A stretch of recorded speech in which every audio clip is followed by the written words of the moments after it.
Hey, so I want to give you a little bit of my testimony because I feel like it's important to understand people's spiritual trajectory, how it is they came to faith. I was born overseas, and my father was in the military, and then retired when I was like 2 or something like that. So we went to go live in New Jersey, and probably like 3 years later, my father started working for the government again, and so we moved to Europe. Now, that time when we were in the United States, from the time I was like 2 until like 5, my father had been ministering at a church, and when we moved to Europe, I kind of forgot that he was a minister because we did not go to service regularly. He would teach us, teach me things at home, but for all intents and purposes, I was not living a life for the Lord. I had no spiritual sense. Now, what did happen in Europe is I fell in love with the arts, and I developed a firm appreciation of faith through traipsing through all these churches when I was a teenager and looking at art history, art that was looking at art that was representative of the Renaissance period. Had stories of the Bible, the Apocrypha, and mythology. I came to know a lot of biblical stories through the arts, actually. And while that probably like nourished me in some way, it did not nourish my spiritual sense as I now know it. So we moved back to the United States when I was 16. We spent about 4 years in Germany, 3 years in Italy, and came back to the United States to Oklahoma, which is where my father's ancestral home is. Oklahoma, yeah.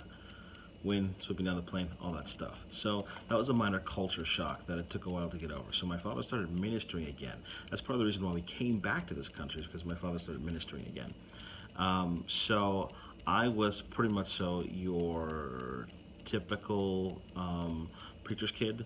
I didn't get into really serious trouble, but I generally thought of church as being a waste of time. I wouldn't say that I was atheist or agnostic. I just hadn't really activated my faith. So I go to college. I ended up studying theater and theater and journalism. I go work as a journalist for a year after college, and then afterwards I go to graduate school in New York. Now, so this is when we start getting to where things begin to change.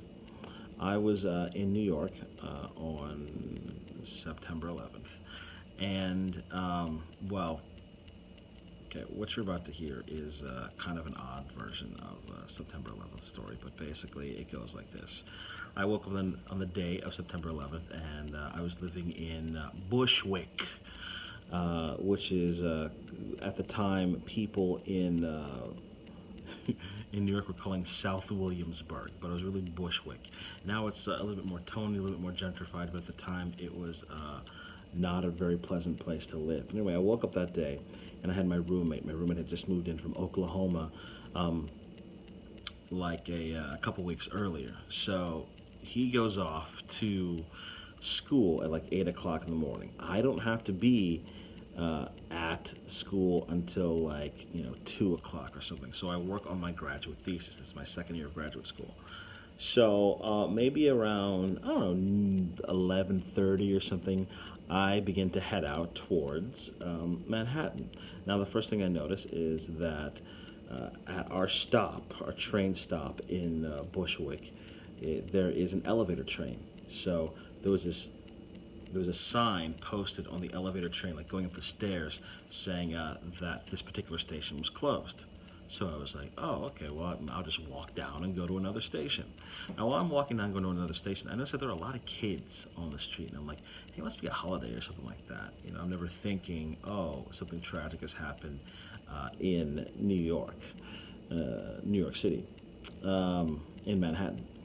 So I walked into the next subway, elevator train stopped, and there is a line of pink tape that looks like it had been wrapped around the stairs, but it was on the ground. So I didn't know if it was current or whatever. So anyway, I just shimmied up the stairs and went to the elevator train. Now, So there are two types of trains. They have express trains and local trains. The local trains stop at every stop. The express trains skip a lot of stops. So I noticed, first of all, when I get on the subway platform, that there aren't that many people there, right? It's like the middle of the day. Normally there's tons of people trying to get here and there, trying to get lunch, trying to get back to work, that sort of thing. But there were not that many people there. So there is a train that comes, it stops, I get on it, and I sit down. Now, the thing about it is, because express trains don't stop at every stop, they're not normally as full. So this train wasn't full at all. I was just like, oh, this must be an express train. As a matter of fact, there were like 3 people on the train. Now, I'm living in one of the largest cities in the world, and there's only 3 people on the train. Um, so I don't really think anything of it. I don't really think anything of it. I just sit down. I'm like, it's New York. Now, my seating is crucial. I walk across the aisle and I sit down. Now, the reason why this is important is because it's an elevator train, which means that for a certain part it goes over the streets, right? It goes over the streets, and at some point it dips down and goes underground to traverse the river, and then it goes into Manhattan. Now, the thing is, had I sat on the other side of the train, I would have been able to see, oh, what is that big cloud of smoke up there? Well, what's that carnage? The thing you have to understand is, because we had been in our apartment for a short amount of time, we did not have access to like television or radio or anything like that. So I went into the city completely like media blackout mode. Had I sat on the other side of the train, I would have seen, oh, there's carnage over there. What's going on? Maybe something happened today, but that's not what happened. So the train, dips down underneath, the river, and the other thing that's also important to understand is that I have traditionally been racked with a bit of a sleep disorder, so I get onto trains and I fall asleep. It happens all the time. So even if I had been on the other side, I probably would have fallen asleep. So anyway, the subway pulls into my station, which is Canal Street. Canal Street isn't that far from Chinatown. So I get off the train, me and the other 3 people on board, and I notice something right away. And this is the first time I'm really like, hey, there's something weird happening here. And that is that there's no people in the subway. Okay, this is normally a bustling station because people are trying to go to Brooklyn. They're trying to go, to the southern tip of Manhattan. It's normally bustling, right? So I'm walking out. I'm actually walking to get the next train, and all of a sudden there's an MTA guard there, and he says, "Hey, what are you doing here?" And I'm like, I'm trying to get to school. He's like, there's no train service. The Q, the W, the N, the R, you gotta walk up Broadway. And I say, okay. And the first thing I think about is, oh, they shoot lots of films here in New York. That's my cat at the door. Let me go get my cat real quick.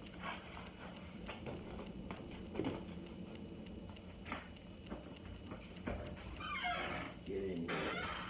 There you go. Don't sit on my seat.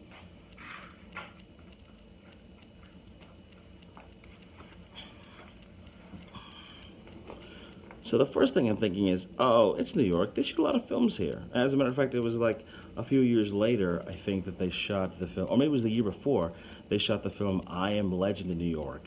I guess it was a few years later. Shot the film I Am Legend in New York, and they cleared all these streets and all that other stuff. So I figured that was going on. I figured, oh, they're shooting a movie. They don't want anyone to use the subway, so that's what's going on. I made this excuse. I thought, oh, maybe they're shooting a Robert Altman movie. And I literally thought this. This is what I literally thought. Maybe they're shooting a Robert Altman movie about a disaster that has happened in the city, and the story is taken from the perspective of different people in the city. That's literally what I thought at the time. So I emerge on Canal Street. Now, I don't know how this happened either, but I emerge on Canal Street, and I began to walk up Broadway. Now, had I even just slightly turned in one particular direction, I would have seen the carnage. Of course, I did not see the carnage. I did not hear anything because I had my earbuds in. The thing which happens when you live in New York City is that you go into this like cocoon. You know, when you're walking down the street, you don't talk to anybody, you keep your eyes forward, you don't really try to interact with a whole lot of people, because that's essentially what's going to, I don't know if it's what keeps you safe necessarily, but, you know, you've got to be focused on your destination and all this other stuff. So that's part of what was happening. So I'm walking up Canal, I get off Canal Street, now I'm walking up Broadway. I'm walking up Broadway, and I'm noticing that there are tons of people walking in my direction. Of course, by this time, you know, the middle of the day, they have made it so there is no train service, with the exception of the subway that I came in on. There's no train service in and out of Manhattan, and no cars are allowed in and out of Manhattan. As a matter of fact, there are no cars in the street. So think about this. It's Manhattan. You've seen all those pictures of Manhattan with subways, with taxis zooming. There are no cars in the street. They're just people on the sidewalk, which goes to support my theory that they're shooting a movie. So I'm walking up Broadway, and I'm dodging all these people. They have, the only way that people can get home is by walking over the Brooklyn Bridge, which is why there's so many people walking in my direction. But this is not something that I notice. I mean, I notice it, but I just go, oh, movie. They're totally shooting a movie. At some point, I see a whole bunch of people huddled around a taxi that is parked, and the radio of the taxi is turned up really loudly. And it says, I hear it say, there is no train service. It has been to Lower Manhattan. It has been suspended. Now, there was no train service into Manhattan, period, at the time. So, I don't know what I made of that. I guess I threw that into the theory as well. I see somebody walking with one of those surgical masks. Now,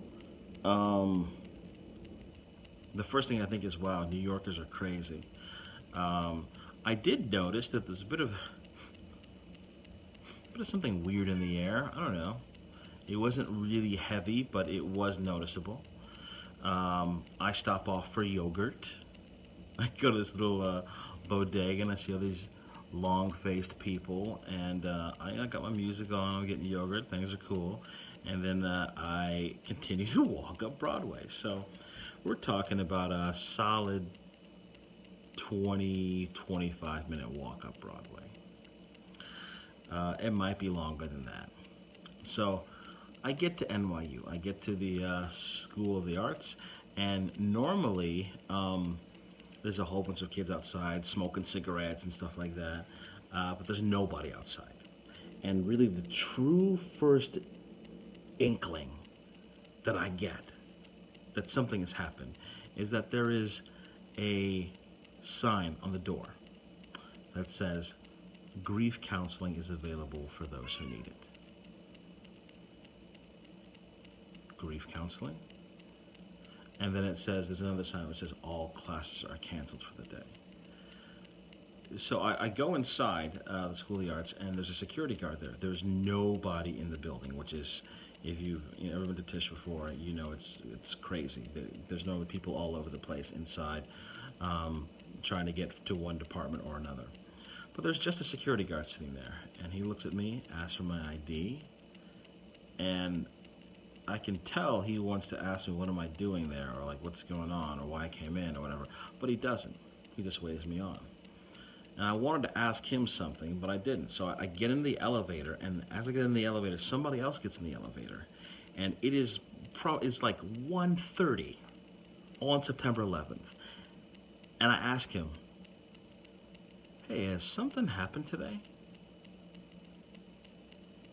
So he looks at me befuddled, and he literally says this. He says, yeah, a plane crashed into the Pentagon, 2 planes crashed into the World Trade Center, and 1 plane crashed into the Sears Tower, is what he said. It was, of course, was not true, but, you know, just some of the erroneous information that was out there at the time. and then he disappears. He gets off at his floor. So I only have the two more floors to go up, but I remember thinking, what? So as soon as the doors open to the floor that I'm getting out on, which is like the seventh floor, there's nobody on the seventh floor except for one of our administrators. And the administrator she has a bottle of wine in her hand. And I say, what's going on? And she says to me, drink up, Sonny, the world's coming to an end. So, I wish that was the end of it, but that's not the end of it. She takes me to her computer and shows me how the planes had crashed into the World Trade Center. So then the next thing I think about is, where's my roommate? So I go down to the third floor.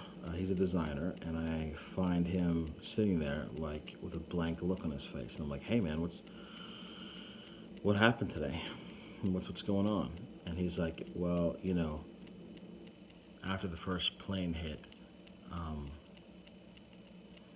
somebody came in and said, hey, a plane just hit the World Trade Center. So we, all of his friends, went down there to take a look at it. And while they were down there, the second plane hit. And which, for my friend, who is, a fellow Oklahoman, was too much. So he and his friends came back, but one of them stayed down there and was down in that ground zero area when both the buildings fell. And he had his camera with him and took all these pictures, and they literally looked like the pictures of, like, bombed out France. It was ash, building ash all over everything. The photos that I remember of, like, France during World War II is what it looked like. There was all kinds of. So anyway, I saw him. Cell phone service had been jammed, so I could not call my parents. I eventually get in contact with them, and my father says, yeah, we thought you were all right. my father was a man of God, and I was like, yeah, we had a feeling you were all right. And that's all I said about it. So I had to, I could not go back home because there's no train service, so I ended up staying at a friend's house, a friend's, I guess, condo across the street from Carnegie Hall. So I had to walk from 8th Street all the way up to Carnegie Hall, which is like on 58th, or maybe that's a subway stop there. Maybe it might be like 60 something. Anyway, so I had to walk all that way, which is a mighty long walk. And so as I start off from the School of the Arts, I'm walking, and I'm still kind of in that area where the school is. And this is the first time that I actually turn around and see what's going on for myself. I see the comedian Dave Chappelle. Okay, so I've loved comedy for years. This is Dave Chappelle prior to his show, the Chappelle Show. But of course I knew who he was. And I see him walk by with his wife, and they're pushing a stroller. They just had their first child. And he walks past me, and I turn my head to look at him. And I'm like, wow, that's Dave Chappelle. And as I turn my head, all of a sudden, I see the sky. And that's the first time I see things for myself.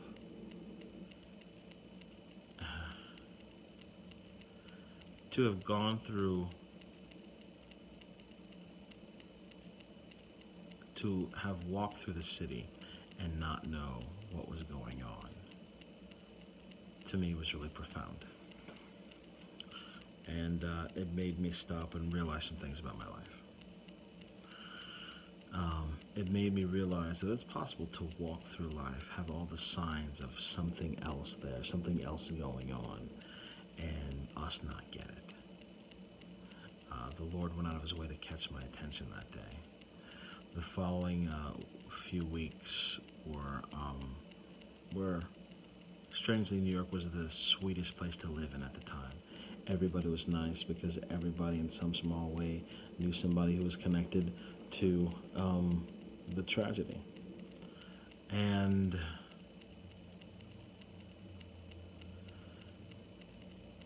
these pictures started going up around the subway station saying, "Have you seen this person last seen on September 11th?" And at the time I didn't realize it, but it started to have an effect on me. So during Christmas, I came back home to Oklahoma, and I was sitting in my father's church. Now, when I was in college, I had a daughter, and we had a pact that I would go to graduate school for a few years, come back and collect my daughter. Now, she's 19 now, and I still love her with all of my heart. She'll never know how much I love her. Well, maybe she will, I don't know. But she sat on my lap during that church service, and I'm sitting there, and the sermon has gone forth, and it has softened my heart a little bit. But the thing that did it was that for no apparent reason, my daughter started whispering in my ear, "For God so loved the world that he gave his only begotten Son."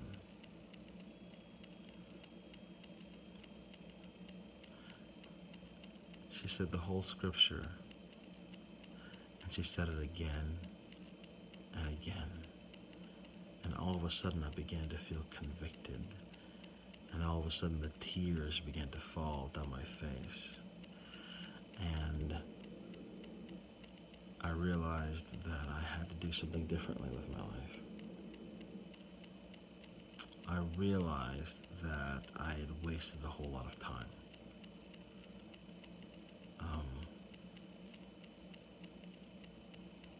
And I gave my heart to the Lord.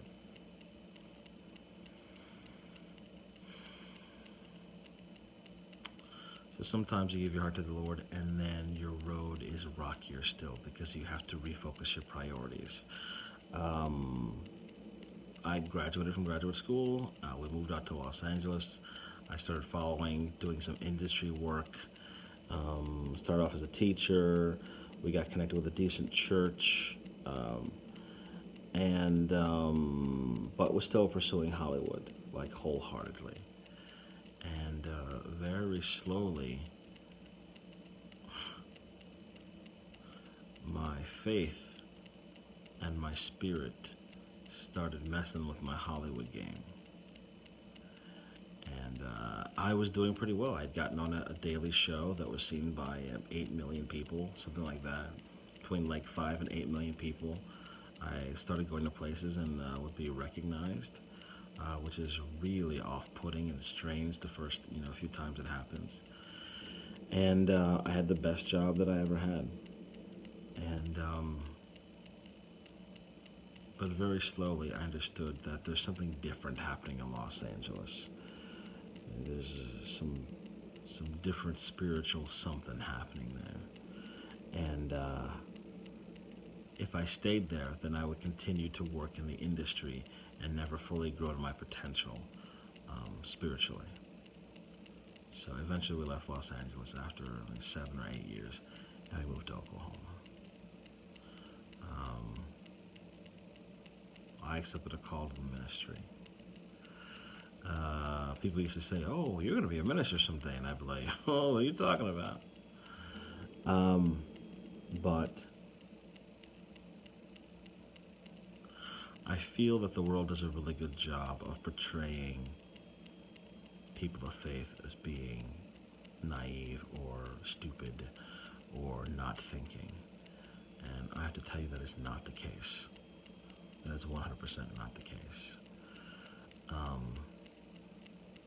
I stop and think about how insane, my September 11th was, and all the clues that I had there to realize that something was going on. I'm kind of a person who lives in my head a little bit, so that's partially to explain for it, but I really feel like that is a metaphor for what's going on greater in life. There's a whole lot of stuff going on that we're just not opening our eyes to, or we come up with alternate theories of what's going on, when really the answers to all that's what's there is at our feet. We just need to seek and knock, and the door will be answered unto us.